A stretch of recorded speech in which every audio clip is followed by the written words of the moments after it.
Monday, chat. How are you guys doing? How was your weekend of COVID-impacted football, basketball? It's wild out there, man. I hope you guys left the weekend with more money than you went into the weekend with. If not, there's today, and then there's tomorrow, and then there's the rest of the week, Christmas week in the NBA. Let's make the best of it. Christmas on NBA, usually my favorite day of sports every year. Hopefully this year we can salvage, man. Over 70 players on health and safety protocols. That's nuts, man. That's nuts. It's wild. We got football tonight too, boys and girls. What's up, chat? What up, Dez? Ben Snappin', Jay Smooth, Josh Jennings, Big League Stu, Lorenza, Solo, and Mia Moore. Danielle, half asleep, half awake. I don't know how you want to call it, man. How you guys doing? You doing all right? Tonight, we've got several games of basketball. We got a late lock, so we can kind of stagger our approach here. There's one game at 6:30. There's two games at 7. This is Central, by the way. One game at 8, one game at 9, one game at 9:30. So even if we are wrestling with news as the slate goes along into the night, we will be able to react in staggered segments, right? It's not going to be 6 games at one time, and we got to make some drastic decisions. So hopefully, even in the midst of the chaos that is the news right now, we will still be able to have a really good slate. And really, if you are paying attention and you are on top of all the news, this can be one of the more profitable stretches in the NBA DFS season, because a lot of the casual players and a lot of the players that just have work and family and things to do, they're not going to have as much time to dedicate to staying on top of the news. So I do think even if the lineups are ugly, it can still be profitable. What's up, Dang Lazy Mofo, Brody, William? What's up, chat? If I miss you, say what's up. And you guys know the drill. We'll go game by game here in just a little bit. And I want your takes, man. Don't just listen to me. I want to hear what you guys are on, what you guys are thinking as we progress through our research and strategy discussion. And I think that it's just me today. Raj said he'll be back Wednesday. And maybe one of these days we'll get Chronic on here. But it'll just be me going through game by game here. Pretty simple. We're going to get caught up on some news before we jump into it all. So I'm going to pull up Underdog Twitter.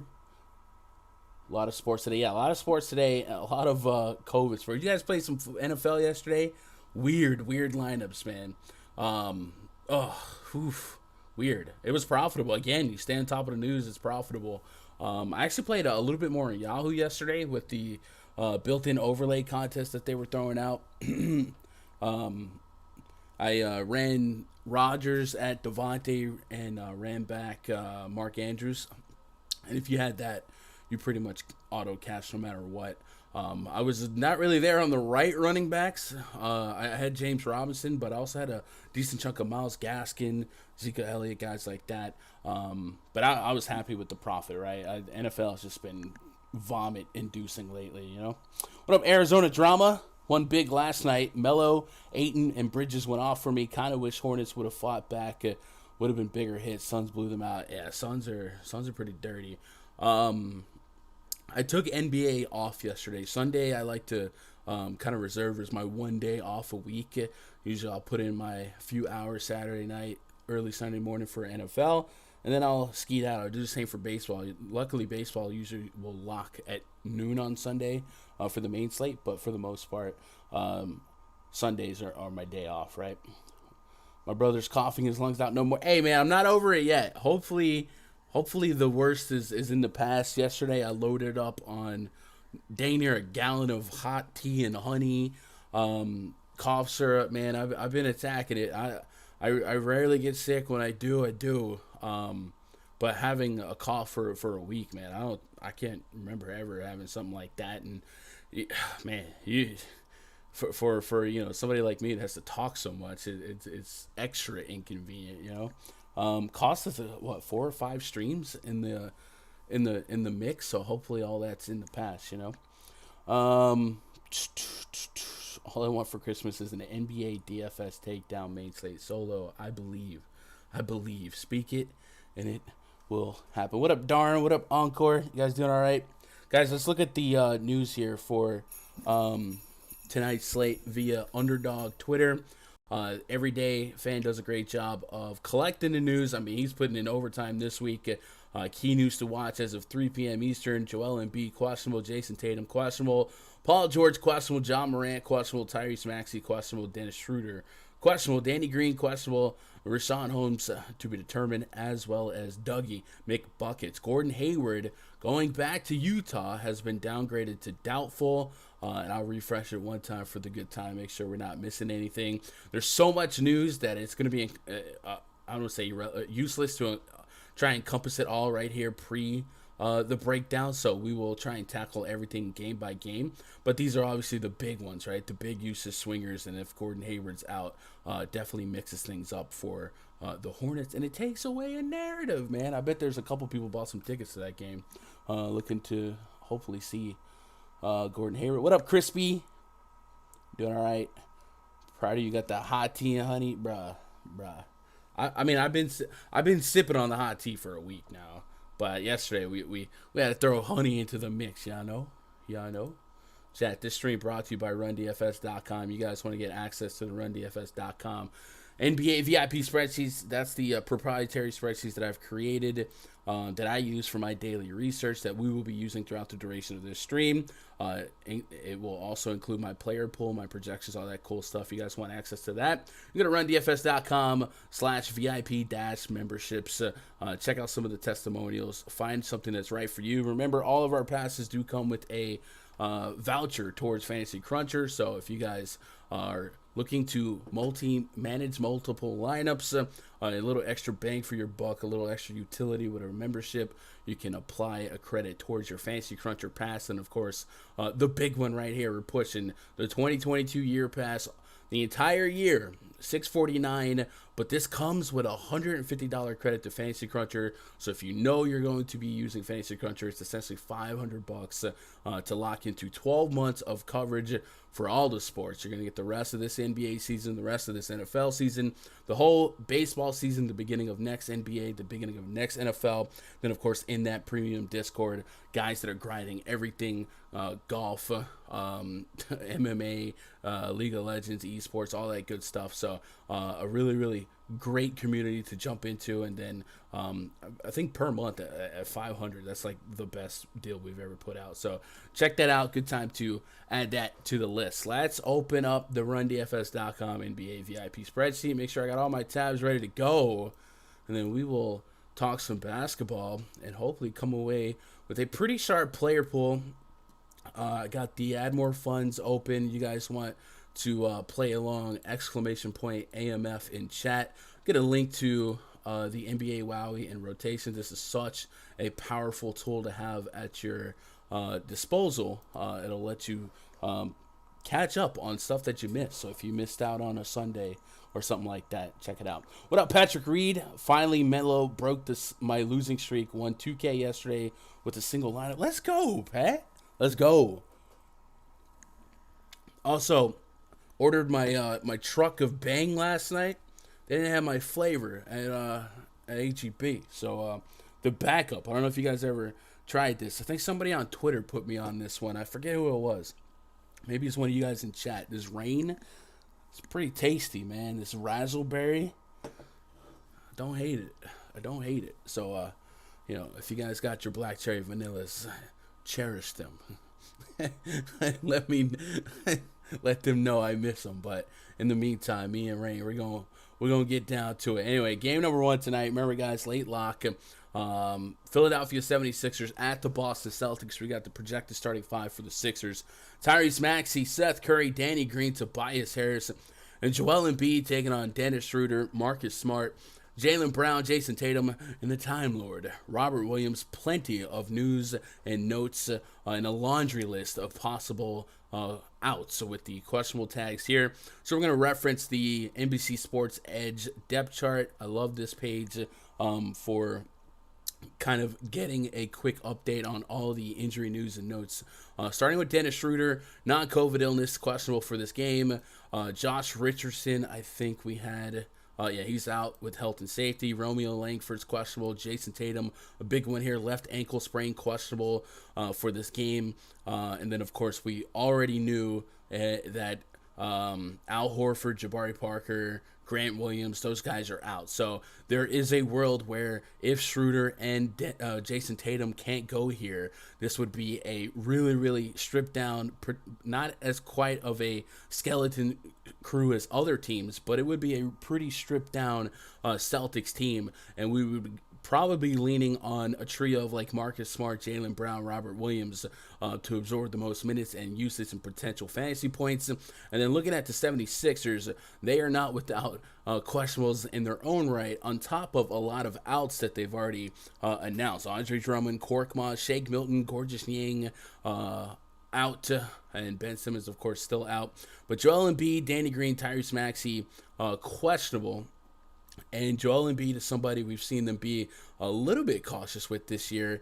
And with Andre Drummond already being out, it could make this a pretty small team. But that's kind of okay for this matchup. If the Celtics were without Tatum, they're without a couple of their bigs, Grant Williams, Al Horford as well. So it's not... maybe by happenstance, this game goes extra small. But Maxey is questionable with a left quad contusion. He missed the last game against Brooklyn with this injury. And Danny Green is questionable with a right hip soreness. If he can't go, you probably expect Matisse Thybulle to get a bump up. And Joel Embiid dealing with right ankle soreness. He was questionable ahead of the Pelicans game that was eventually postponed, so it isn't surprising to see that tag linger. So just doing process of elimination. If Embiid can't go, you probably look at Paul Reed, Charles Bassey as guys that would get a boost as far as big man minutes go. But this is going to be a game that is very, very, very important to keep your head on a swivel and absorb the news as it comes. If this game plays as such as we're looking at right now with Schroeder, Tatum in versus Embiid in, Embiid obviously is a guy that should draw some interest as the highest or one of the higher usage guys. I saw a projection of 32 minutes, brought back 50-plus fantasy points. I will say looking at the price points for DraftKings this far out, one of my favorite plays was Steph Curry, and he's just $200 above Embiid. So even if Embiid did play, he would have potentially a flat tire with that ankle injury. And I think I would probably still find that extra $200 to go Steph Curry. But maybe a lot of the field will play trepid as well and not really trust Embiid to put up a big number. So I might be able to get there regardless. If he can't go, I think Tobias Harris is an easy look. $7K on Fanduel would be awfully cheap. If we use this Wowie tool, let's go pull up the Philadelphia 76ers, and let's keep it to this season. I know it's gonna default to the beginning of last year, but let's bring it to October of this season and just kind of put some numbers behind the potential per minute production that Tobias Harris might offer us. So we'll go, I believe season open up on October 19th. And let's take Embiid off. And let's put Toby on, since Ben Simmons hasn't played any minutes. That's not going to be an issue here. So just Toby on, Embiid off, not messing with anything else. Tobias Harris averages over a fantasy point per minute with a 30.8% usage rate. So the more people out, Tyrese Maxey, Shake Milton, guys like that, the more I expect Tobias Harris to be elevated in responsibility and usage. And even as is right now, he projects it pretty decently. I love the Fanduel price a lot more, though. I think 7K is going to leave a lot of meat on the bone, regardless of Embiid's status being in or out. I think Tobias Harris can be a strong play, and then it becomes one of the better plays pre-flop for me on Fanduel if Embiid is out altogether. And then, like I said, if Embiid is out, you probably look at a guy like Charles Bassey to pick up a lot of the minutes. We've seen him do that in the past. Remember, no Andre Drummond here, so he's going to have as many minutes as his heart can handle. Paul Reed might also benefit in this situation as well. Matisse Thybulle, if Danny Green is out, we've seen him draw some starts. More of a stock guy, defend the other team's best player, but at 3,300, it's definitely a range of outcomes for him to thrive and kind of get you where he needs to go. There's going to be plenty of value options on the slate, so I wouldn't core value Thybulle at this stage, but if the ins and outs shook out the right way, plenty of minutes are there for a guy like Thybulle, and minutes equal money, right? If you're going to get 35, 37 minutes, even at a 0.8 fantasy point per minute production, he may be in the player pool, even if it is a risky value play. On the Celtics side, if this game plays as such, I probably don't get to the Celtics a ton, but if we lose a Schroeder, if we lose a Jason Tatum, I think we got to look at Jaylen Brown at 7,300 on FanDuel as well. Much like Tobias Harris would easily lead the team in usage. Yeah, they've been kind of baby stepping his minutes back up, ramping him back up.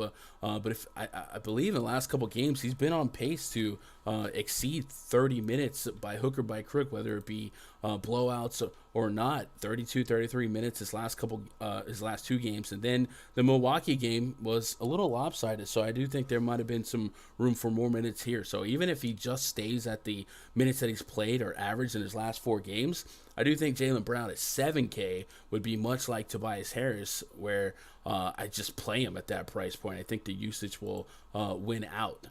So pulling up the Boston side of this Wowie tool, I'm going to run a similar query. We're just going to put Jaylen Brown in and just Jason Tatum out to start with. But we know guys like Horford and especially a guy like Dennis Schroeder being out would just probably boost it even more. I just don't want to dilute the minute sample size too much, you know? So Jaylen Brown in this split, almost a 1.4 fantasy point per minute with a 36% usage rate. So yeah, if we got the stripped down versions of these two teams, give me Toby versus Jaylen Brown easily. Let's get caught up on chat. Chat, what do you guys got on this one? Shout out to all the stragglers, guys that coming in here a little bit late. I forgive you, but I'll get caught up. What up, Roscoe? Late to the party, but I still smashed that like button. Man, I appreciate that. I would love to get to 100 likes record. We're at 60, 70. These are the real people right now, right? 60, 70 viewers right now at the start. We'll get to 150 in like 20, 30 minutes. You know, those guys are cool too, but you guys are the real ones for being here so early, right? Razzleberry sounds Danny influenced. Nah, Danny didn't force me into this one. I have tried some weird flavors that were Danny influenced, and there's one can of Bang still sitting in the fridge. I don't know if it's cotton candy or what it was, but it was not that guy, pal. Black Cherry Vanilla has a new can. Does it? Arizona Drama says, how about Dame, though? Seems like he's back. I took the over on him last night, 28.5 on FanDuel Sportsbook. Cashed big on that, too. Happy to see him doing well against. Yeah, man, I'm happy to see Dame. NBA is just better when Damian Lillard's good. But they still haven't been winning, like, at a high clip. But it's fun to watch Damian Lillard play good basketball, you know? Arizona says, could this Philly game get canceled? It did yesterday. I think that game got canceled. I don't think it will. It could. All these games could get canceled, but I think what we're seeing today is a lot of emergency signings, and I mean emergency signings. I saw C.J. Miles got a contract before I went live, so I think these teams are filling in their reserves. So I think we're going to see a less cancellations going forward as teams kind of brace themselves for this. Seems like by hook or by crook, the NBA is looking to create a plan to minimize cancellations, you know. Why did Smart only shoot 3 times last game? Smart's not really a big scoring guy if he doesn't have to be, right? If he can share the court with Brown, Tatum, Williams, Schroeder, he's more of a 3-and-D or D-and-3, however you want to look at it. But that would change if Schroeder and Tatum were out today. I think he would pick up a lot. Wifey's birthday is October 19th. All right, late happy birthday to everyone whose birthday was on October 19th. The Time Lord's interesting. Charles Bassey. I'll have him beat if his input's out. Probably have to get to more. I'm with that. What up, Quinn? What up, Josh Gillum? How we doing, boys? What up, Shark Killer? Just like, man, you a real one for that. If you ain't hit the like button, I still love you, but I love you less than those that did hit the like button, you know? John Everson says, with Richardson out, is Nismith to play? So Nismith, Langford, guys like that, Peyton Pritchard even, I do think they're interesting if the news shakes out the right way. Nesmith would be probably the most interesting guy. Early on, I put him for 28 minutes. It's really, really cheap. There's going to be a ton of values in the 3 to 4K price range because of the COVID impacts on the slate. But as you can see, he's not really a point per minute type of guy. So a lot of this value will be a little bit flimsy and a little bit risky. But in play, yeah, sure. He didn't hit any of his 5 shots against the Knicks, but got a couple peripherals to boot. So yeah, he's in play. Am I crazy about it? Probably not. But again, like if you really needed to get there at a shooting guard position and the rest of your lineup is loaded, I wouldn't push back on that. But I would probably feel a lot better if we got the Schroeder out and the Tatum out, because even then it's uncomfortable, right? CJ Miles time, bro. CJ Miles, you real OGs remember, man. CJ Miles, I finished like 40th in the NBA Slam one night on Fanduel. It was like in 2015, 2016. And you guys know it's hard to cash an NBA with a 0 in your lineup. Not only did I cash with the -1 in the lineup, but I was 40th. So essentially that night, if I would have had anyone with like 10 or 15 fantasy points, I would have won probably over 50K combined that night. So I'll never forget that night. CJ Miles got me -1 while the rest of my lineup was like red hot. But what can you do? It's just a blessing that we even cashed, right? Utah Hornets game's my favorite. Definitely like all Hornets games ever, right? What up, Earth to Air? I had my third son, Thanos, last night.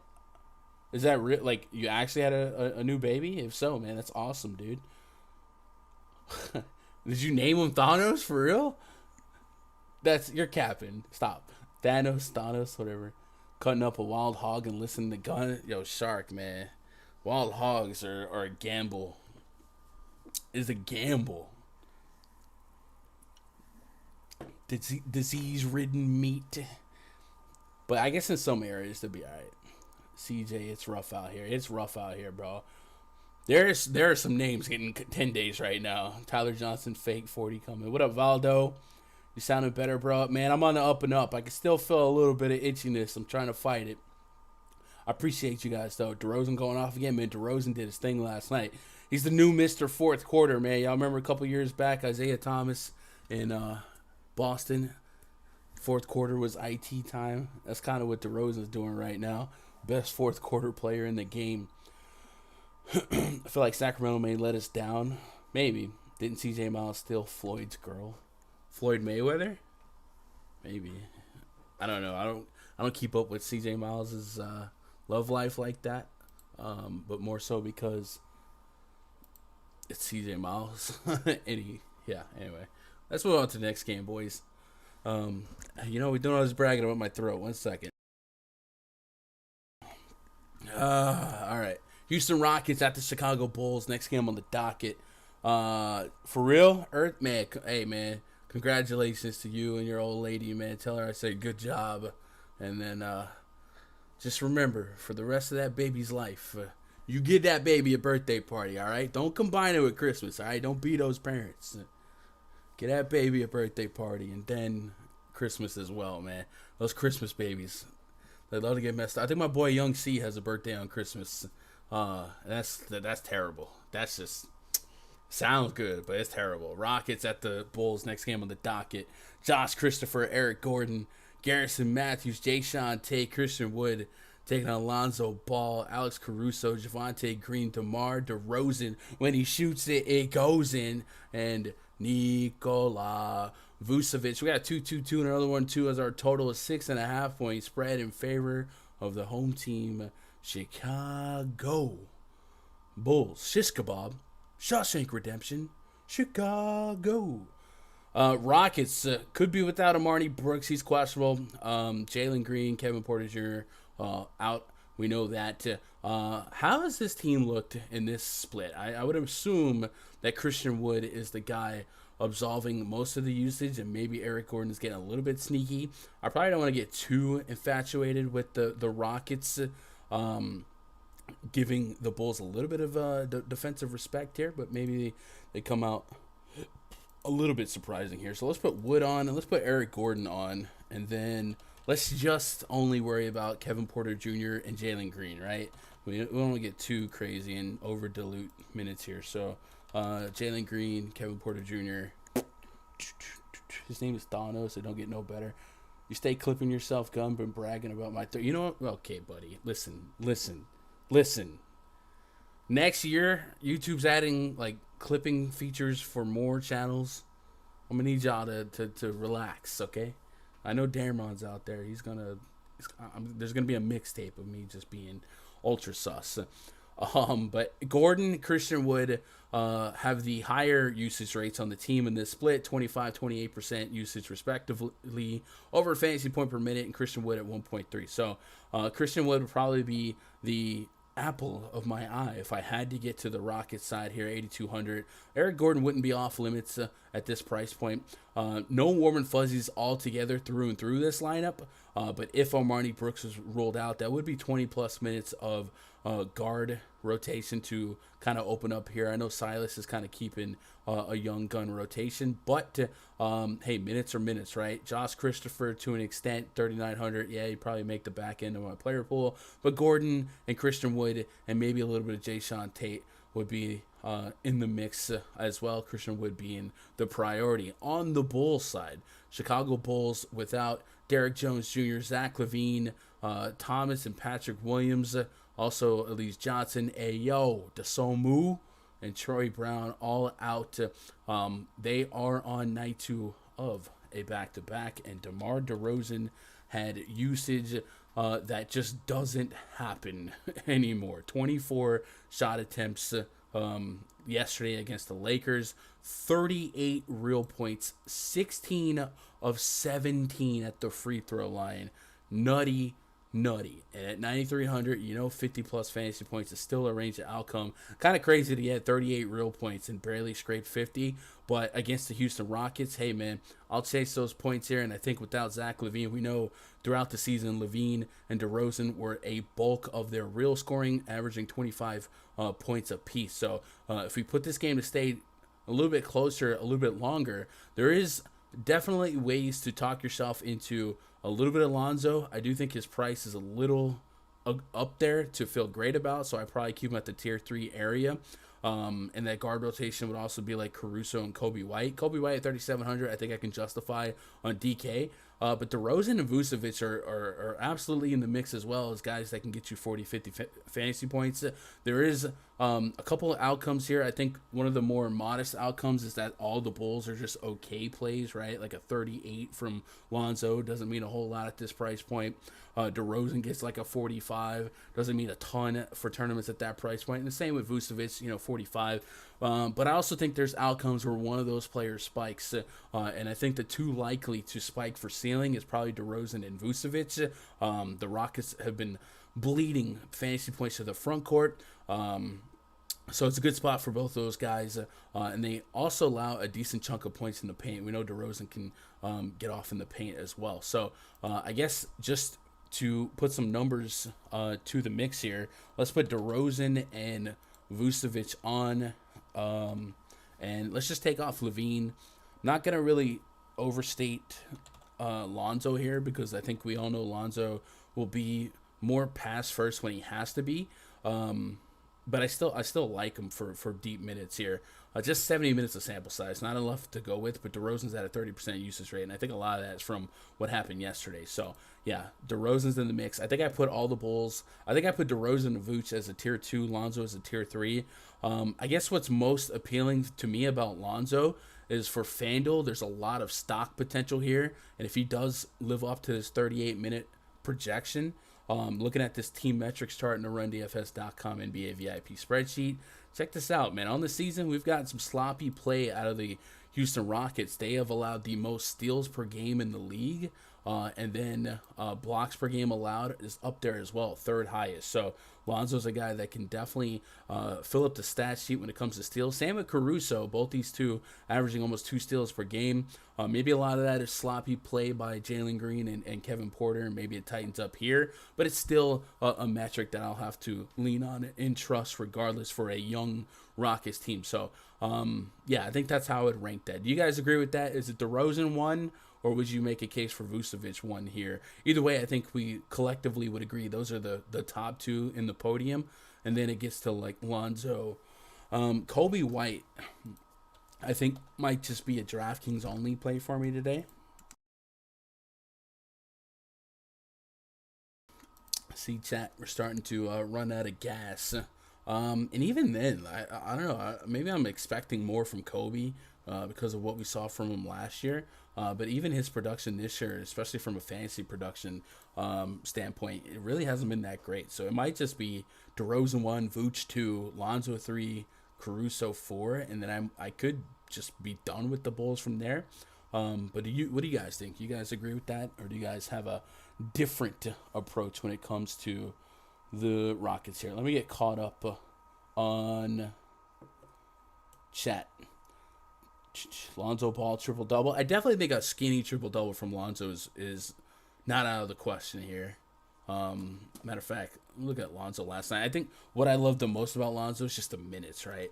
And probably the more common outcome is, like I said, a high 30s, mid 30s. But I do think he'll spike in a favorable matchup for the minutes that he plays for 40, 50 here and there. Especially in the stock favorable matchup for Yahoo and Fanduel and PrizePicks.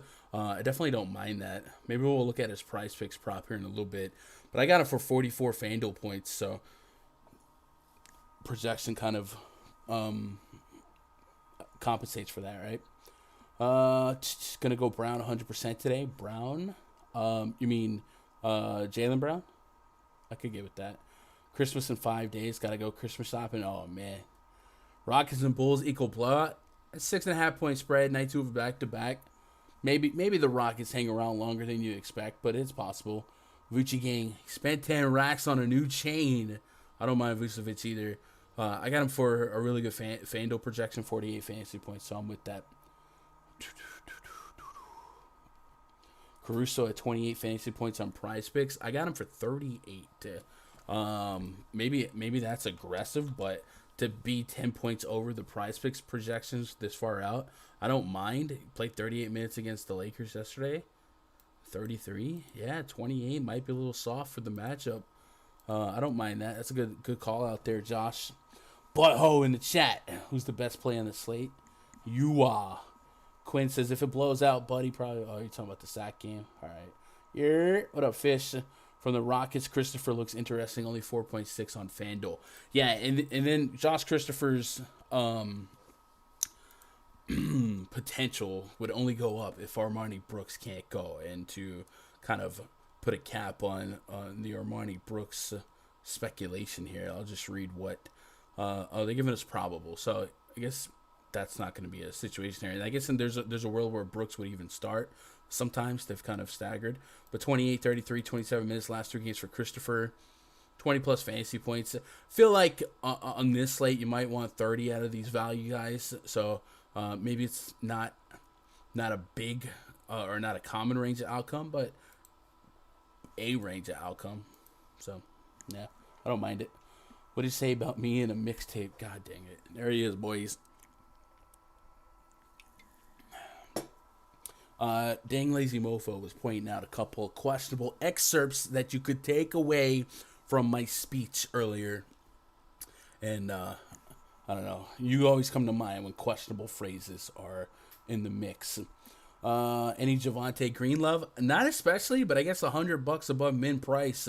You get 30 minutes against the Houston Rockets. Good things happen to bad plays, right? 26 fantasy points yesterday and 35 minutes against the Lakers. Yeah, I guess, he's seen 35 minutes in 2 of his last 3 games. If he gets 35 minutes, there's a chip in a chair for $100 above min price. Wouldn't be anything I would feel great about. And, even my projection right now sitting at 24 fantasy points. Like I said, these big slates with as much value as we're going to have today, I don't want I want to trim the fat on the flimsy value, and I really want to chase the ceiling on the value plays that we have.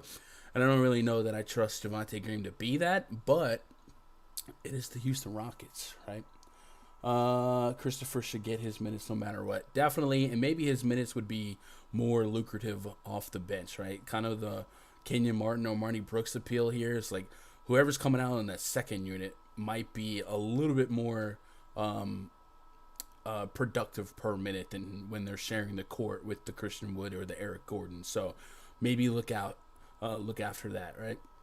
Let's move on to the next game here. Thunder at the Memphis Grizzlies. Projected starting five for the Thunder: Shai Gilgeous-Alexander, Josh Giddey, Lou Dort, Darius Bazley, Jeremiah Robinson Earl taking on Ja Morant, maybe Desmond Bane, Dylan Brooks, Jaren Jackson Jr., and Stone Cold Steven Adams. It's going to get one board. What?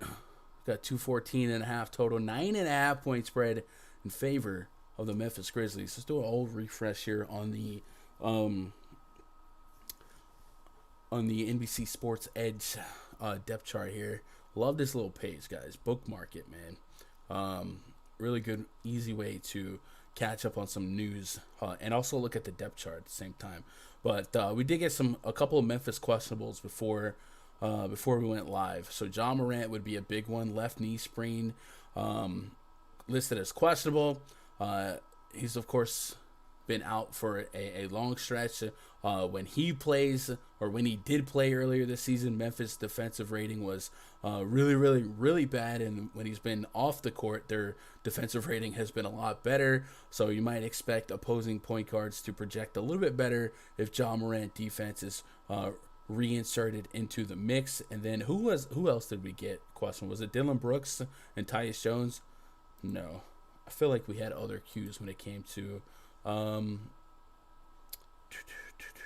Brandon Clark and Santi remain out. It was Tyus Jones went to questionable. So if Tyus Jones can't go, we might see, and if Ja Morant were out, you might see a shot for D'Anthony Melton to get a couple extra minutes here and pay off his $4,800 price tag on DraftKings. So I think a lot of our decision making with the Grizzlies would be heavily contingent on Ja Morant and Tyus Jones' status. But even if those two were out, the Grizzlies have been priced to probably a respectable, fair point with Ja being out all this time. You know, everyone being 6 to 7K. I think that's fair. And going against the Thunder, last time the Grizzlies met the Thunder were a little more short-handed, and that game was a lot lopsided. We might expect this game to project a little bit closer, but it's still a 9.5 point spread. No notes from the Thunder's injury report, kind of a clean sheet here. So if they can go at full strength, I think SGA would be one of the guys I target. Lou Dort and Josh Giddey are the other two Thunder. Those really the only three Thunder I ever play on any slate. Giddey's moved up to over 7K on DraftKings. Still a range of outcome for him to be a viable play at that price point, but just probably not for me today. Foreshadowing to some potential news and just remembering what we talked about. That Celtics game could give us Tobias Harris, could give us Jaylen Brown, and that's going to soak up a lot of that mid to high price area where they're like 8K plus, right? So I don't think I get to Giddey or even Lou Dort with any level of confidence today. Maybe on Fanduel they become like tier 3 plays, and then SGA at 87, 86. I think that's an appropriate price in his own right. And if Ja Morant was out, I do think the matchup would be tougher defensively. So I don't have a high level of interest in the Thunder today. And this actually might be one of the games I'm least exposed to. I guess if Ja Morant and Tyus Jones were out, Desmond Bane, Dylan Brooks would have to be looked at. Dylan Brooks especially, a guy who can sustain a 30+% usage in that split. And you hope for a over fantasy point per minute production. And then Jaren Jackson Jr. would have a case as well, going against this Thunder front court that allow, I believe, the most fantasy points per game in the league to both positions collectively, right? 57 fantasy points per game to the center spot and the most to the power forward spot. So all things equal, they're really bad against the front court. So Jaren Jackson, I guess, would still have some meat on the bone, I guess, regardless of the news, but even more so if we had no Morant, no Tyus Jones. So definitely like putting some Jackson and Dylan Brooks in the mix if the news went the right way. But no matter what, I probably don't get to a high level of interest in the Thunder. You guys agree with that? You disagree with that? Let me know in chat before we move on to the next one. What up, Plan B? False alarm. All right. They hate playing Şengün for some reason. Şengün's more of a blowout only type of call. So with the Rockets, projecting blowouts isn't a crazy thing. But with Christian Wood, Daniel Tice, all those guys in the mix for the front court, Jason Tate, it's never really a confident click. So more often than not, if he projects a super chalk Şengün, that is, unless I truly believe it could be a blowout, I usually don't play him. And today was kind of a modest total, right? 6-point spread. So I probably don't project blowout. Getting giddy with it. Gun, how you leaving out my boy Steph at the bottom stream banner? That's a good question. I thought I was going through it. Basically, all the recent thumbnail pictures that I had, I was just like, you know what? Let me just throw them at the bottom here. Be a little cute with it. But you're right. I did leave out Steph. Who would we vote off this island for Steph Curry? Is it Rudy Gobert? And I guess for the most part, this layout's only gonna be good for this week. So I don't know. Does KD even play this week? Entering protocol? I don't know. We have to vote somebody off. But you're right. I shouldn't have left Steph off. I shouldn't have done it. Who's the cat from Minnesota in the 2 spot? That's Anthony Edwards, bro. Come on, man. He's fun. Gobert's getting the vote off. Yeah. Brooks shooting 20-plus times, another potential 40 spot. So he made it happen. So I guess this would be a good exercise for the NBA value, right? Let's take Morant off. Somebody suggested that John Morant's tweet suggests that he could play from the Department of Redundancy Department. But let's put Dylan Brooks on. I don't think Dylan Brooks would be out of play if Morant was in, but when the Grizzlies are closer to healthy than unhealthy, a lot of minute projections are just like 28 minutes, and then you just feel like you give yourself a glass ceiling. But let's put Dylan Brooks on, John Morant off. Just on that split alone, we get Dylan Brooks at a 30% usage rate and about a fantasy point per minute. So that's why I'm interesting, just because the usage rate would be 30%. But when he shares the court with John Morant, it goes down to 29, which is really good. Same thing, fantasy point per minute. But I think what also happens in that split is Dylan Brooks' minutes played goes from like 32, 33 to maybe 28. But John Morant, okay. I'll tell you what, I didn't realize Dylan Brooks was still producing at a per minute, fantasy point per minute tick with John Morant. But John Morant at 1.2, I mean, he's just a clear guy when he's on the court. And I also probably wouldn't expect him to play deep minutes anyway, so maybe Dylan Brooks will be safer no matter what. I only put him at 25 minutes. I think they baby step him back in. So yeah, I guess Dylan Brooks would be there. And Edwards in protocol, get him off there. Okay, all right. Hey, whoa. Is Anthony Edwards really the one guy? Brody off. Remove Westbrook. Come on, man. Y'all not coming after my boy, bro. Come on, man. Come on, y'all know that's my favorite player. Relax. You gotta let him make it. We'll get rid of Gobert. Who cares about Gobert? Gobert caused all this, right? We'll get Gobert out of the mix. I don't know. Maybe we'll do a poll or something. Maybe every day we just vote 2 people off, and then by Saturday there's just one guy. You already got a Laker. Okay. But, I mean, I got 2 T-Wolves too, right? Kundakberg, when talking about Westbrook, tread lightly. Bro, that's the homie, bro. Yo, Westbrook is a whole mood, bro. He just doesn't care, right? Take that for dead. He doesn't care about your analytics. Nah, I love Westbrook, man. That's the homie. I just love his attitude. He's just there. He goes. But you guys want Westbrook off for Curry? I think Gobert. Charlotte Hornets at the Utah Jazz. Next game on the docket. Projects 35 for the Hornets. LaMelo Ball. Terry Rozier. Kelly Oubre, Miles Bridges, Mason Plumlee up against Mike Conley, Donovan Mitchell, Bojan Bogdanovic, Royce O'Neal, and Rudy Gobert. So right as I went live, Gordon Hayward was downgraded to doubtful in his return to Utah. Let me refresh the underdog page, see if there's anything that's come out since to maybe update that. It doesn't look like it. Jamario Jones to sign a 10-day with the Lakers. Dougie McBucket's probable. Willie Collins tying out. Frank Ntilikina on an injury report. Maxi Kleber ruled out for Tuesday. This all for tomorrow. Hey. Yo, Jesse Aguilar, man. I appreciate that follow, buddy. Welcome to the channel. Appreciate you checking me out. If you guys are out there, you haven't hit the subscribe button, man. We did have a 6K subscriber goal for January 1, but my recent illness has really made that pretty much impossible, but we're less than 300 subs away. So if you are lurking, you're vibing out, man, hit that sub button. And then, of course, no matter what, hit that thumbs up, man. It's free to do it. I would appreciate it. So without Gordon Hayward in the mix for the Charlotte Hornets here, I wonder if that's going to cause any more movement on the Vegas odds. And if it was, it would have done it by now, right?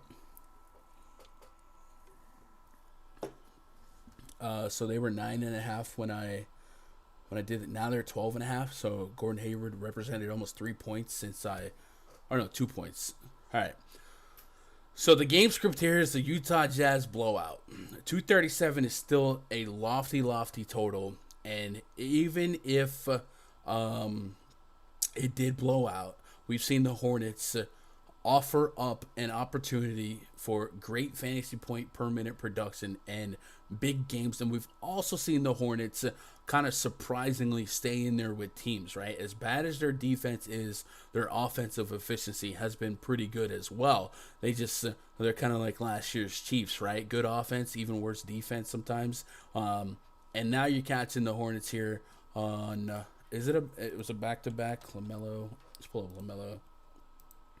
Yeah, they played yesterday against Phoenix and got smoked in Phoenix, right? So, and Phoenix is a good case study for guys still getting there in blowouts because of how the Hornets play basketball. So, I would say with Hayward doubtful here, I do think the Hornets are still maybe priced uncomfortably through and through based on that stretch where they had the COVID outs. Melo under 10K. We know there's 50 plus fantasy points there in a normal game, but at Utah in a back-to-back has to be one of the toughest matchups in all of basketball. So I don't have a lot of hopes and expectations for the Hornets. So I'd probably tread exposure to the Hornets based on what the field is doing. You know what I mean?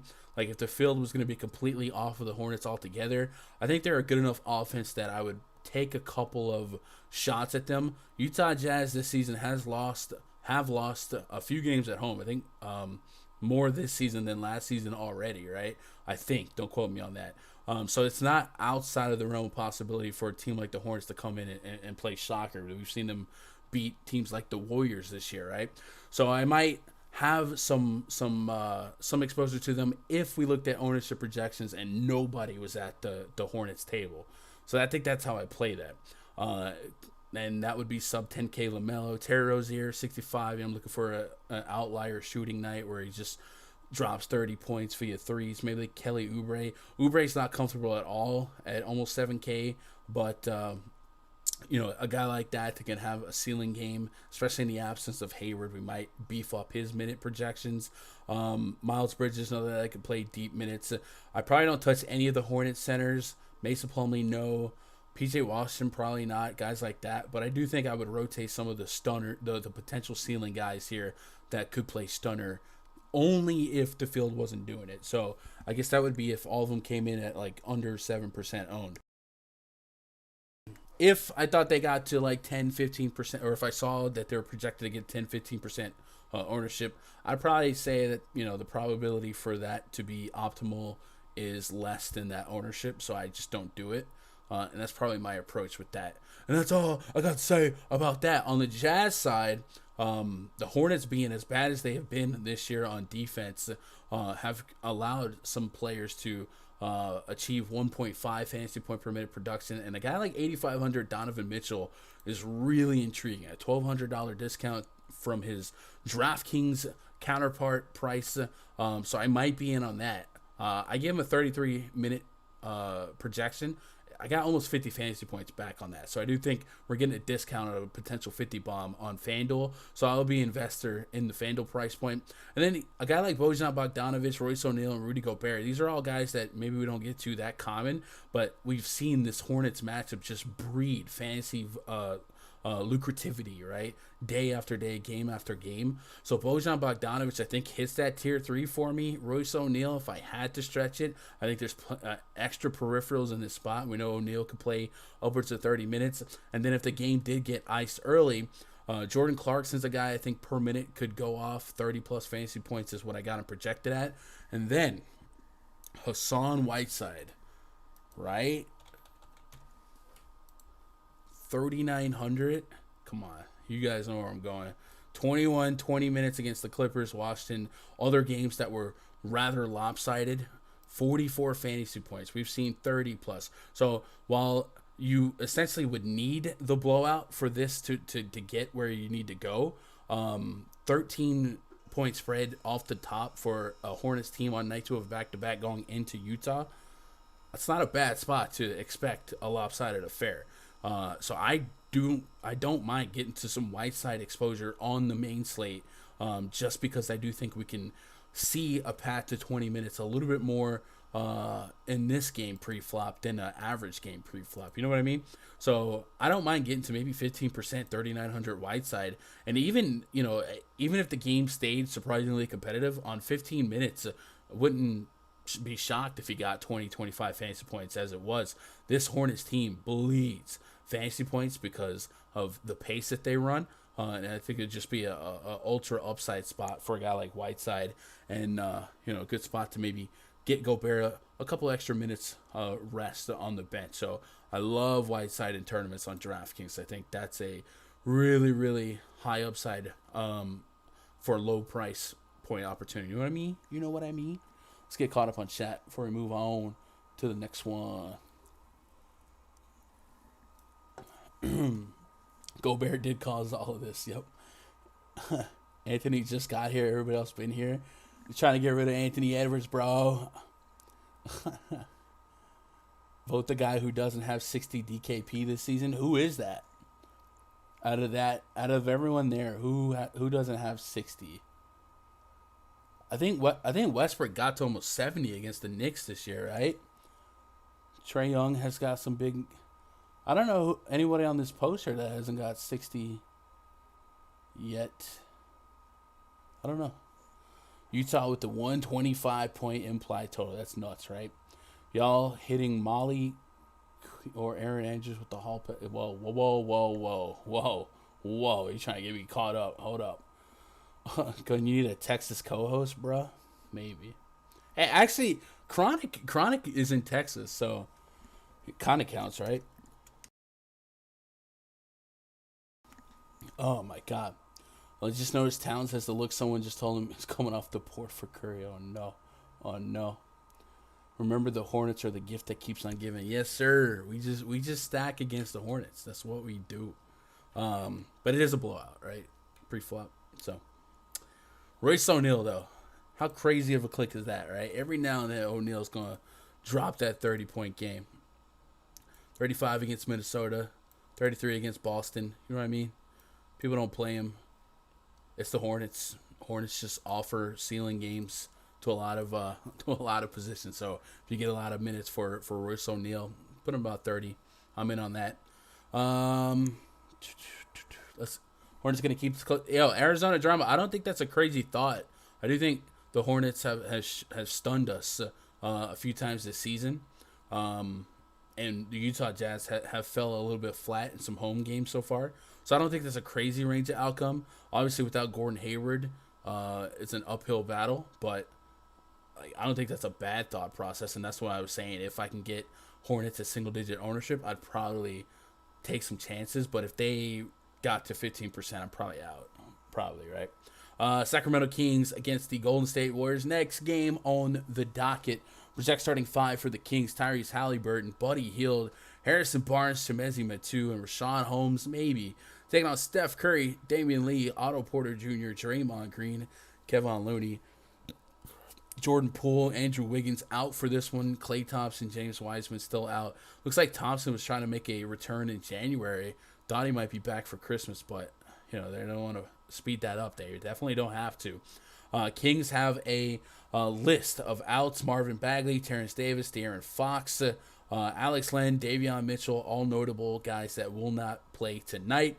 So that's going to up opportunity in minutes for Tyrese Halliburton, Buddy Hield, Harrison Barnes, and then maybe Rashawn Holmes. Holmes has been down with, I believe, an eye injury. So maybe we get some leans from the Sports Edge injury report: right eye laceration. I don't have any updated information for that. So if he can't go with Alex Len down as well, I do like looking at Tristan Thompson again. I played him the other night with a high level of confidence. You guys saw me up here getting behind it. I would be right back at the well if Holmes was out again. You know what I mean? Why am I saying you know what I mean a lot? Did I watch Ernest Plays DraftKings? Jesus. But Halliburton, that's the guy, right? Point guard extraordinaire in this split. Without De'Aaron Fox, might be somebody that at 7K, a couple regular users might scoff at. They're not used to paying that for Halliburton, but he definitely has some ceiling at that price point. Overall, though, we got another 13-point spread, much like the Utah game, so you probably expect this to lean on the Warriors' side of the seesaw. So I wouldn't get too overconfident with exposure to Halliburton and Hield. But if we game scripted this game to be a little bit closer and we say, all right, man, I think Wiggins and Jordan Poole being out is enough that the Kings can be a little bit surprising in this game, then yeah, Halliburton and Hield would be the catalyst in doing so.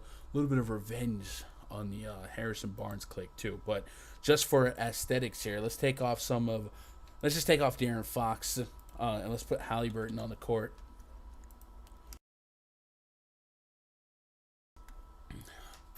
Well, I don't want to dilute the sample size here. So 371 minutes of sample size of Halliburton on, Fox off. We got a 18% usage rate with a fantasy point per minute. Buddy Hield at 25%.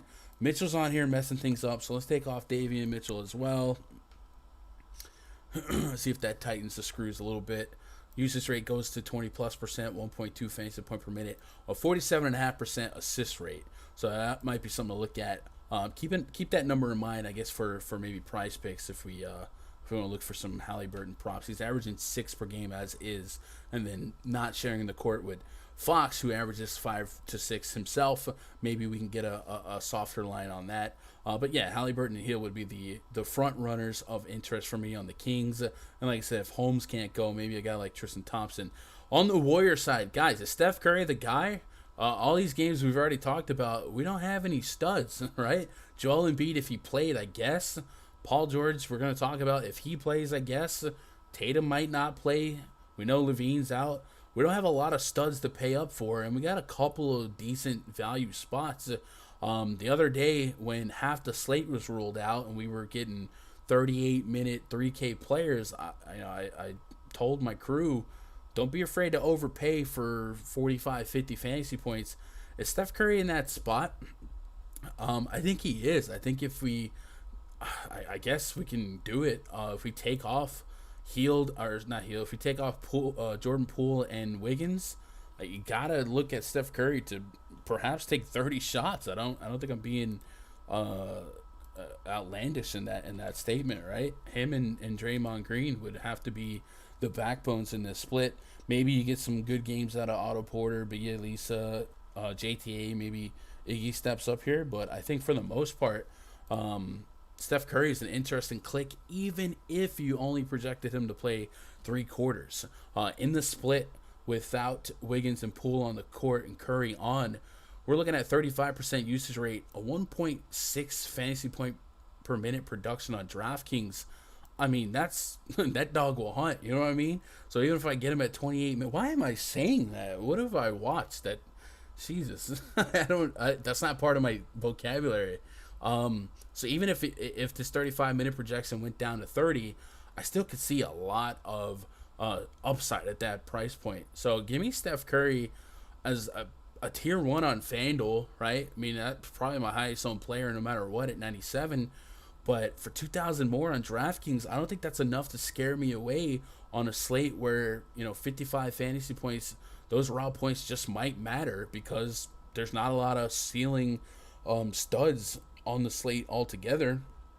And the couple options we do have might disappear in the next couple hours on that Thanos snap. Shout out to a boy who had the baby Thanos.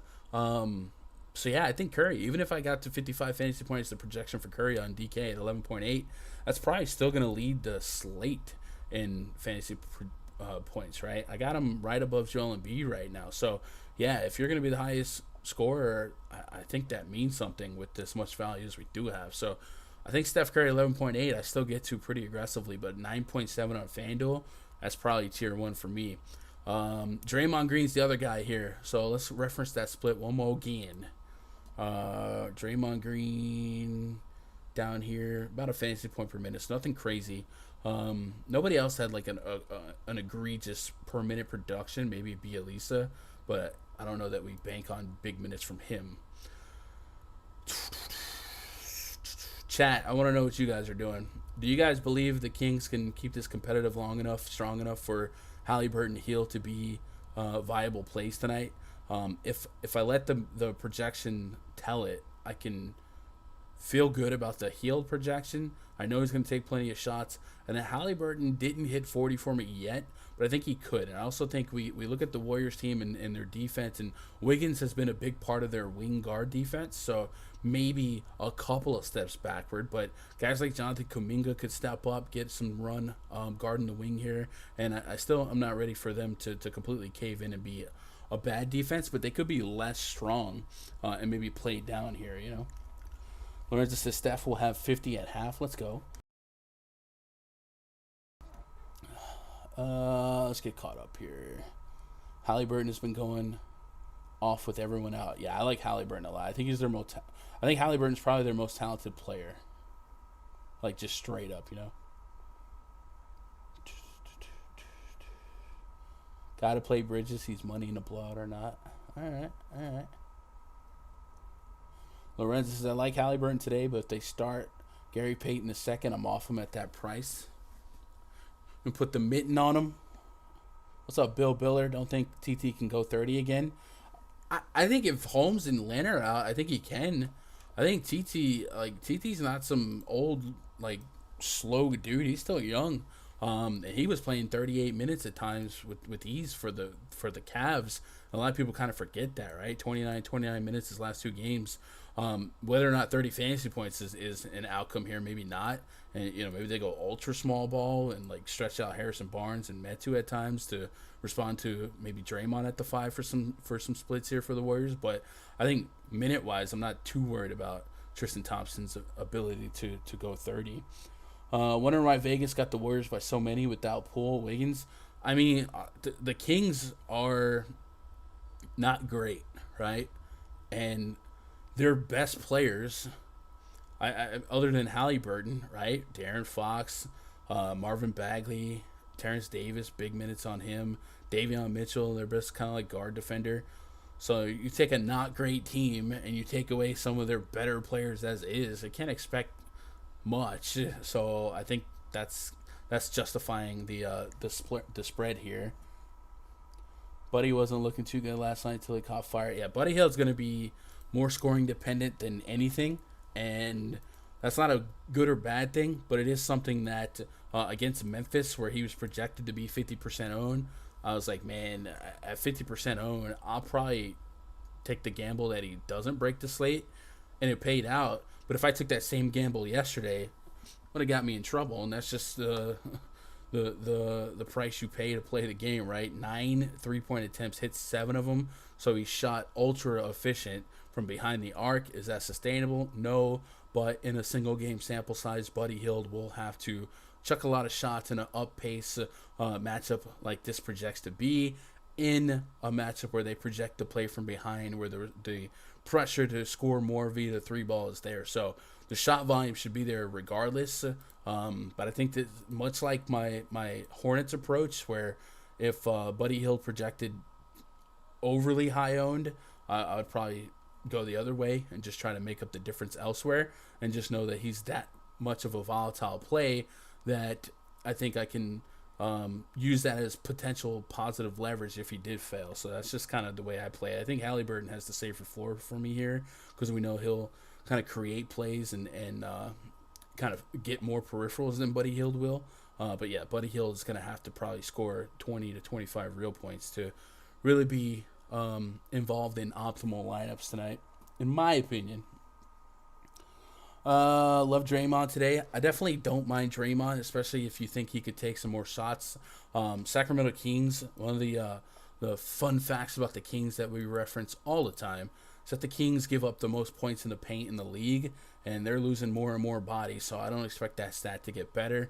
So Draymond Green might pick up a couple of extra layups, and a couple other guys in that front court that might get some extended run based on these outs also might benefit from that. This could be a breakout game for one of the Warrior backups. Could be. I don't know if I'm going to play that guessing game on the main slate, but I guess on the late slate, I don't mind looking at that. I have Damian Lee still for 26 minutes. I guess I got him here twice. But if you push his minutes up a little bit, I think per minute wouldn't be shocking if he got 0.7, 0.8. Iguodala might get some run.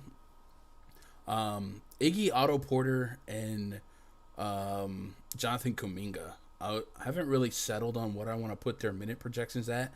And I guess it'll all come down to what the projected starting lineup is. Because what's the Warriors schedule like? Warriors schedule.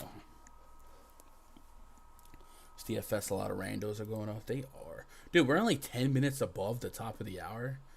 Why do I feel like I'm running late? But we got plenty of time. So the Warriors don't play again until Thursday. So I guess they didn't have to. I was just going to speculate, like, if they play tomorrow, maybe, like, Otto played one game and Iggy sat the other. But it looks like it could be all hands on deck here. And Steve Kerr does tend to run pretty deep, even with, Wiggins and Poole being out. I don't feel great on putting a lot of guys over 20 minutes. I think he can spread it out pretty evenly. So let me put Gary Payton in this spot. Yeah, 19 minutes. So nothing big, right? Only got one game left on the docket. Let's take a pause for the cause. Guys, I got a Stream Deck on my phone now. It's pretty lit, so I can do things like this. Display. So I take off the. I'm still struggling. Take off the display, and it brings up the PrizePicks ad. And if you guys aren't on PrizePicks, man, you should be, dude. I'm watching guys that have grinded Fanduel and DraftKings for years in my own Discord turn into dang near exclusive PrizePicks players because they're winning at such a high clip. If you find yourself getting a headache from all this news, there's so many positives to playing PrizePicks versus the other sites. Now, I'm still a sucker for the salary cap fantasy, but I understand grinding with having to budget time for your family, for your work, whatever. I think PrizePicks is something you should be looking at if you haven't already. It's a DFS meets prop betting for individual players. Sign up using code GUNDACKER today, and they will match your first deposit up to $100. So if you say, all right, Gun, I hear you blab about this every stream, I'll throw a 20 bomb at it, a Twinkie, if you will. If you play dominoes in the South, you know what I'm saying. They'll make that $40, right? No slow drip, none of that playthrough bonanza. You get that playable instantly. So take advantage of that. Why not? And then if you are subscribed to the RunDFS.com VIP section, or the VIP, we have a tab in the spreadsheet called the Player Props tab. And this is coded to present my projections for players via their PrizePicks projection, which is the same as FanDuel, by the way, in Yahoo, I guess. Real points, rebounds, assists, PRA, three-pointers made, and free throws made. So a couple of names that we talked about while doing our breakdown, right? Talked about what's a couple of names that stood out? So my favorite thing to bet and compare is my fantasy point projection versus theirs. Um, Scrolling through here, we did mention Caruso earlier today, right? Caruso is a high still guy and is shown to be a high minute guy. So if we scroll up to the Bulls game here, we had Caruso at 38 Fanduel points, which is the same as PrizePicks scoring. Remember, 36 to 38 minutes against the Rockets, who allow the most steals per game. Caruso averages over 2 steals per game, and Caruso's getting 36 plus minutes, so even less than a fantasy point per minute. Might get him to 30 fantasy points, and PrizePicks had him at 28. And I got him at 38. So there's a 10-point discrepancy between my projection and theirs. So that might be an early lean for the over. Scrolling through here a little bit more for fantasy unders and overs. Donovan Mitchell, I had him close to 50. He's at 41. I probably don't play with that just yet because we know that could be a blowout. Steph Curry's at 48. That's really aggressive. We love him tonight, but I don't know. That might be a little too much. Chat, did you guys have any that were sticking out? I guess Halliburton assists. What's the Halliburton assist at? Have Caruso locked on PrizePicks this Josh? I definitely don't mind that. Halliburton, 7.5. So that's probably appropriate based on what we got. So I guess early on, I think Caruso's the main one that stands out. And then there would be some instant opportunities to take advantage of maybe softer lines. We talked about the potential possibility for Tatum and Schroeder to be out. So we'd jam in Jaylen Brown, 36 fantasy points over it. And matter of fact, I think 36 may not be out of the run. I have him at 42. So I already have 6 over their projection. And obviously that would only go up if we got a couple outs in the right way. DeRozan's at 43 against Houston. I had DeRozan at 47, so only a 4 points spread right there. Lonzo's at 35. Looks like they keep adjusting. So give me Caruso as an anchor, I think. Right? I think that's the early anchor that I'm just going to go nuts with. And then I think most of these fantasy projections are pretty on point. So I might have to circle back here based on some news and try to act fast. A lot of times they're a little bit slower to the gun than we are. So just kind of have this screen up at all times. Eric Gordon at 25 is a little soft. I have him at 27, so it's not that big of a difference. Yeah. All right, give me Caruso. Chat, you guys got any favorite PrizePicks plays right now? Looks like Caruso being a lock is possible. You need to refresh, that's gone. They had Jaylen Brown at 36, but just took him off. So does that mean news just dropped, or they took it off? Yeah, it looked like it was adjusted. There was some movement on the page when I was scrolling through it. Nick Stauskas? You're kidding me. You're this is not real. Nick Stauskas to sign with the Raptors? Come on now. Come on, chat. What is this? You get a contract. You get a contract, bro. This is incredible. I mean, this is absolutely incredible.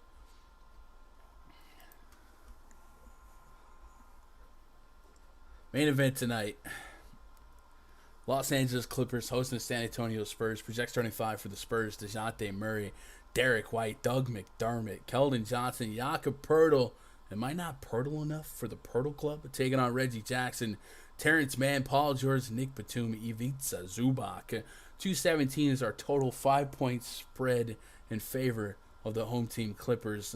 The big news from this one is what's the deal with Paul? What's the deal with Paul George? Is he in? Is he out? I mean, come on. That was terrible. This is why I'm glad we don't have a clip function yet.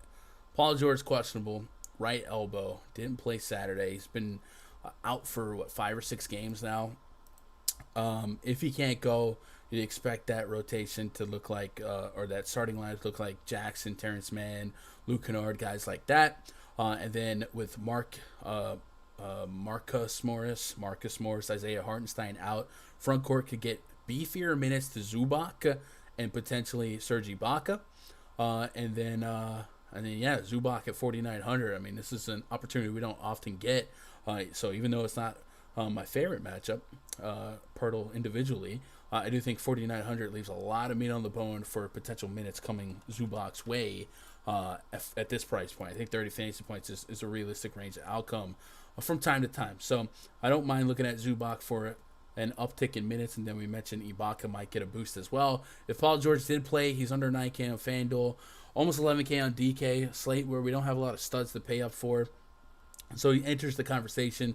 We do wonder about what kind of minutes he might get after weeks off, right? San Antonio, DeJounte Murray's always my first go-to guy here. Under 10K on both sides, 9,100 on FanDuel. So it's easily going to be Steph Curry 1, but DeJounte Murray's right up there as a guy that I love to play. It fills up the stat sheet and gives me a puncher's chance at 50-plus fantasy points every time he touches the court. 48 or greater in 3 of his last 4 games. The one down game, ironically, against Charlotte. But that triple-double at Utah tells you all you need to know about the type of player that DeJounte Murray can be. So I'm going to be pretty bullish on him, especially as a late-night hammer. You want the hammer? Go on and get the hammer. 8K Derek White on FanDuel. Still uncomfortable, but we've seen him hit at that price point. I think the 6,500 is a little bit more warm and fuzzy. And then Yahoo Pirtle on both sides in play. The 62 on FanDuel feels more welcoming. Keldon Johnson, another guy, 30 minutes, 64 to 54. Yeah, tier 3 in the player pool. I do think all of the Spurs starters outside of Doug McDermott is probably in my player pool, with DeJounte being the highest exposed, the highest tiered of them all. And Derek White might be somebody that I just don't play on FanDuel but would get to on DraftKings. I haven't decided yet. I guess that's going to come down to who's available for the Clippers, namely Paul George, right? If Paul George didn't play Reggie Jackson at 6,100 on FanDuel, that's a $1,500 discount to his DK price point. I definitely don't mind that. And Luke Kennard, man, once a month, Luke Kennard breaks the slate. I think he's already cashed in that ticket. His last game dropping 45 fantasy points, 27 real points. But I guess it is a range of outcome for him to compensate in the absence of Paul George with 20-plus real points. But it becomes kind of a guessing game with who's going to thrive day to day for the Clippers with Terrence Mann, Luke Kennard, Reggie Jackson. Reggie Jackson's probably the guy I lean on the most at his $6,100 price point. And then on DK, I don't really have a strong lean on any of them individually. And then, of course, this being a 10:30 game, the latest by far, there's a chance we don't have definitive Paul George news until 70% into the slate. So just kind of know that and build your swaps accordingly. You really wouldn't be able to have a Mayday button on Paul George's price point on DraftKings at 10.8. I guess if you put it in the util spot and we didn't have news, you might have a 2v2 to get you into more Curry. But yeah, I don't really see a strong path to kind of prepare for a potential late swap because of how this slate's kind of staggered. So hopefully we do get the news with a relatively decent amount of time left of the slate to set our rosters accordingly. But I think I'm just hammering the Spurs side of this game regardless. I think DeJounte Murray gives me as much upside as anybody else on the slate. Looking at my early projections, DeJounte Murray was top 4 in projected fantasy points for me. And I think as I tighten the screws a little bit more, there's a world where he goes up even more, especially if we lose Tatum on the slate. Mute button game on 100. Bro, Quan, I read that and I thought that for the last 10 minutes I've been on mute. I literally thought I just broke down this game on mute and my heart stopped. That was crazy. Where's Tyreek Evans at? Yo, where's Michael Beasley, bro?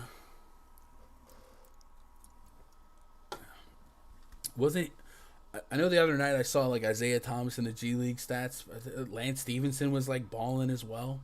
There's some buckets out there still. Where's Jamal Crawford, man? I don't know if Jamal Crawford comes back, does that reset the clock for his Hall of Fame eligibility? I know in baseball it's got to be 5 years. So Nick Stauskas MVP. Come on now, chat. We are done. That's the slate. Remember, it's a late lock. So I guess if we had anything that you guys wanted to revisit or investigate a little bit further. I got some time.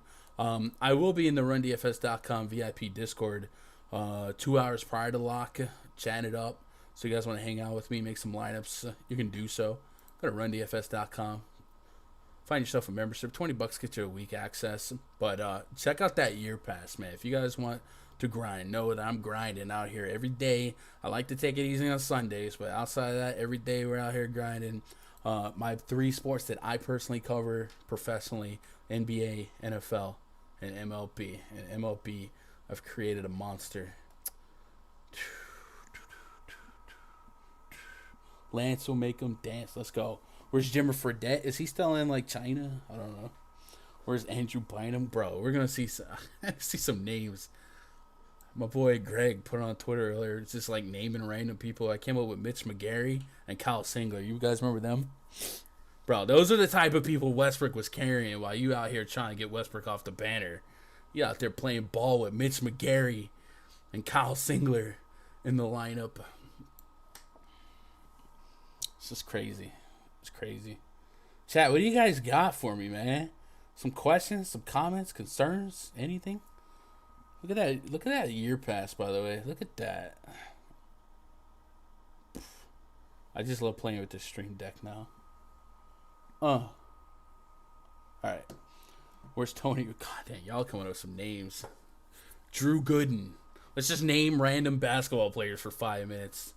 Drew Gooden. Oh, yeah. Oh, yeah. Chat, where are we at on likes? I don't think we're going to get to 100 because we haven't had like a ton of viewership today. Usually we get to like 170, 180, but I guess there's so much content today, especially for football.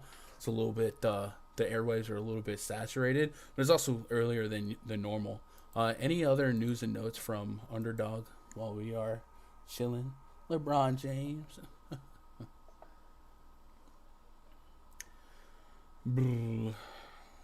Abdul Nader out. Yeah, nothing big. You guys mentioned that some of those Celtics things were moved off of PrizePicks, so I wonder if they've been moved back or if they had some news. Where's Josh Smith? He can't be that old. Talking about Josh Smith for the Rockets, right? Where's all the guys that are playing in the Big Three, man? Where's what's his name from Atlanta forever? Joe Johnson. Joe. Let me go see if they added. Yeah, I guess they took out all the Celtics outside of Robert Williams. So I wonder if we're bracing for impact on Tatum and Schroeder news. Is there any changes in the Vegas line?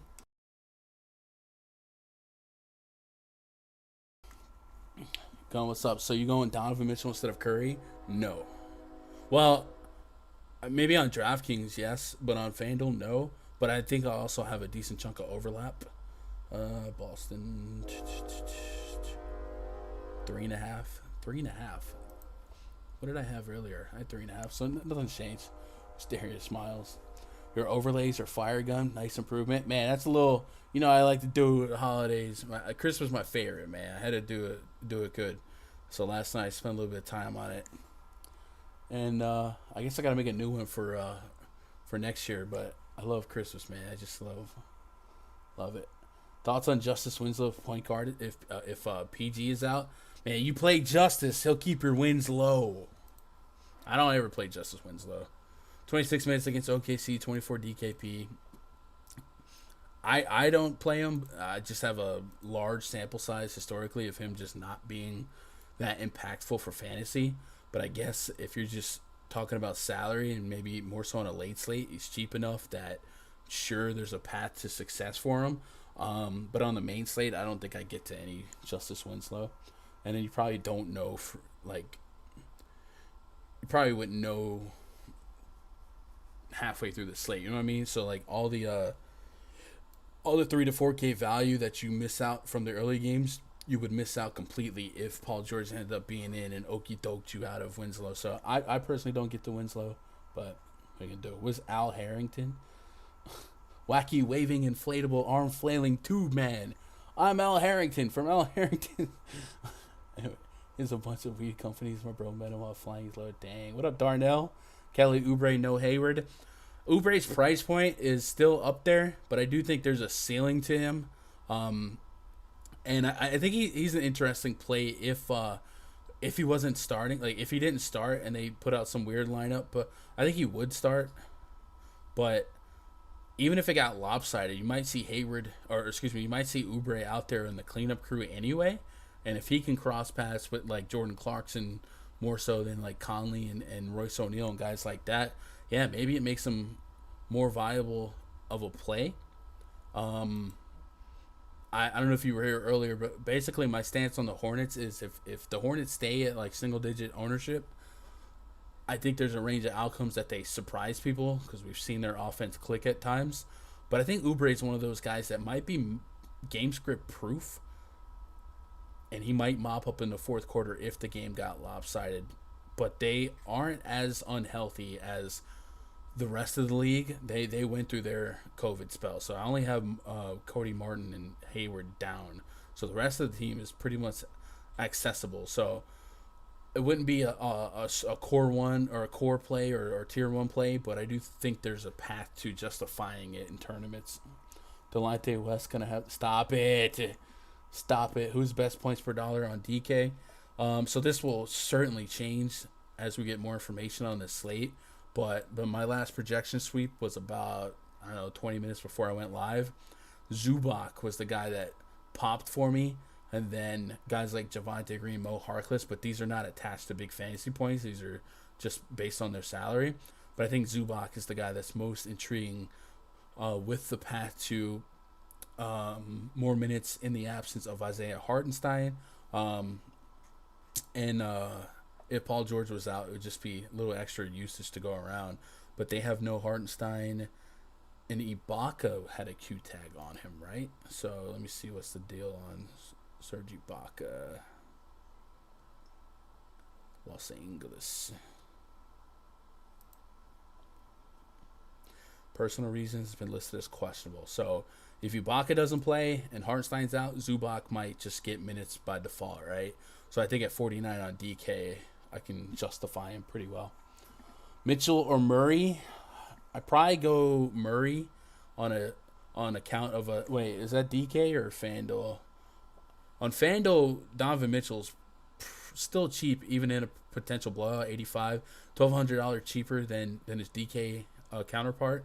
But if you're comparing DraftKings, Mitchell at 97 versus Murray at 98, it's basically the same price, and you put Murray in the more competitive pre-flop. However, if you do think that Mitchell could represent 20% of the Jazz real points, they're implied for a lot of real points. So it is closer to a coin flip than not. I got Murray at 46 DK points, and I got Mitchell at 45. So it is right there on the noggin, and I guess I would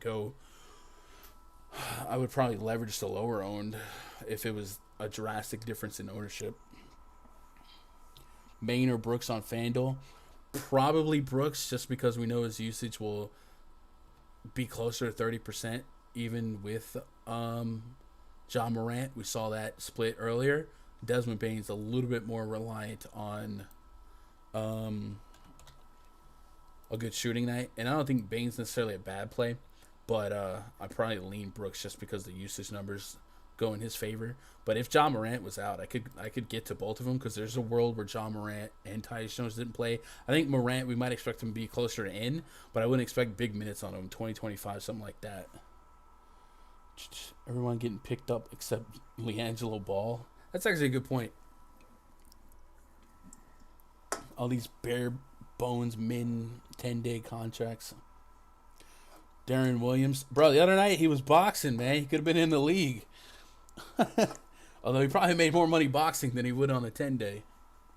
Frank Gore needs to go back to NFL and retire with the ring. Come on, G, man. What? Chad, is that it? Anything else? I think we pretty much tackled everything. No news from underdogs, so I guess we're vibing. Halliburton lock on FanDuel. Not a lock. I think it's fine. Remember, that game could still blow out. and he's 7,700. So we're waiting on news, but if just going back to this first game real quick, the 76ers and Celtics game, the news could shake out in the right enough way that Embiid doesn't play. Remember, he's dealing with a flat tire. Tobias is at 7K. And if the Celtics were to go without Tatum, Jaylen Brown's at 73. So those are two guys that are going to eat up that 7K price point. And I kind of like them a little bit more pre-flop in those splits than Tyrese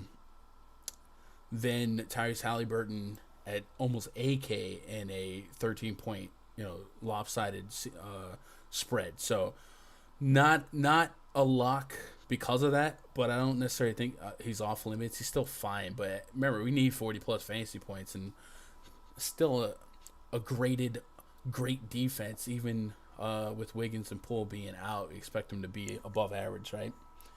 Bulls on a back-to-back. They are on a back-to-back. Do I like Vooch? Yeah, I think Vooch is fine.